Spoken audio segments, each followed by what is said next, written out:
Then in 2001, you get cast for Baby Boy. Yeah. Sweetpea. Yeah. Jody's best friend. Yeah, man.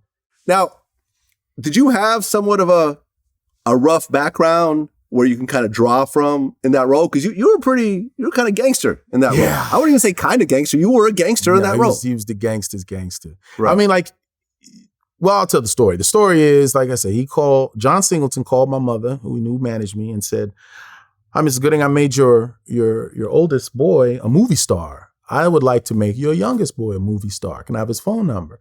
And he calls me up, says that same very thing, and says, "I have a script for you. It's called Baby Boy. Hit the gym. I'll see you in about 3 months." And when I read the script, it floored me. Not because of how good it was, but if he gave me the script and said, pick a role, but regardless of how Tyree's career, my career, whatever the case is, if he asked me which role I wanted to play, it would have been a no-brainer for me. Now, especially when he's like the hero, and the demons that I was able to exercise.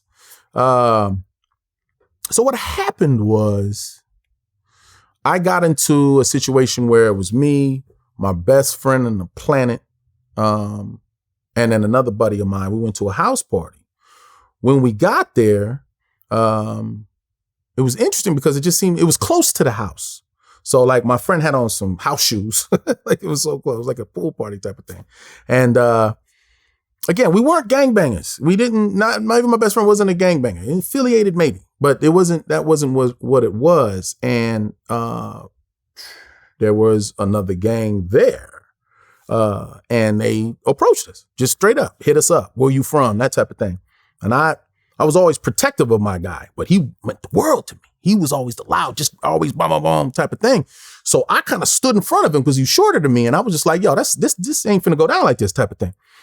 But, for them to be gangbangers, and they were all younger than us. That's what I remember too. I always remember I was like, look at these little dudes. Like, if you don't knock it off, what are you going to do type of thing? But the fight didn't just start.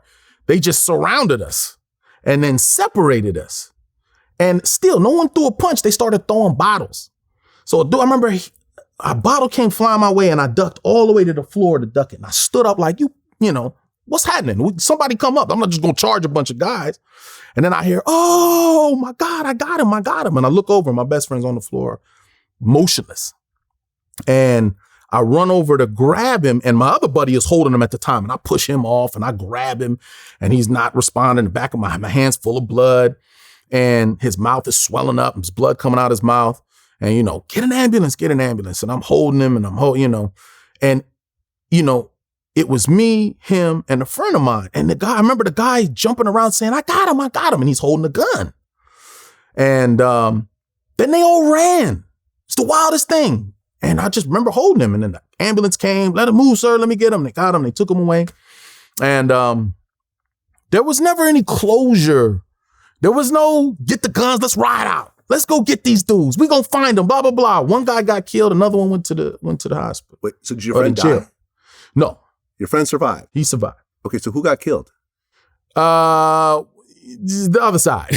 Okay, someone on the other side. Yeah, like there was a couple of guys there that were involved. I'm saying I can speak for sure that at least 2 or 3 of them are no longer with us, but it didn't happen from us or because of that incident. The guys I found out later were known for starting stuff and this and that and the third. One immediately went to jail and the other one, blah, blah.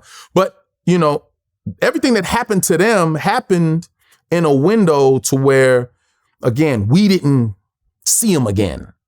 So that was just something that hung in the back of our minds. My friend came to, of course, he didn't remember a thing. What happened was a guy blindsided him and hit him. Another friend saw it. He said, he blindsided you, bam, hit you with the gun and you just fell straight out. And he landed on the back of his head and was bleeding, But this was my dude. This was my larger than life guy to me. And to see him like that, it messed me up.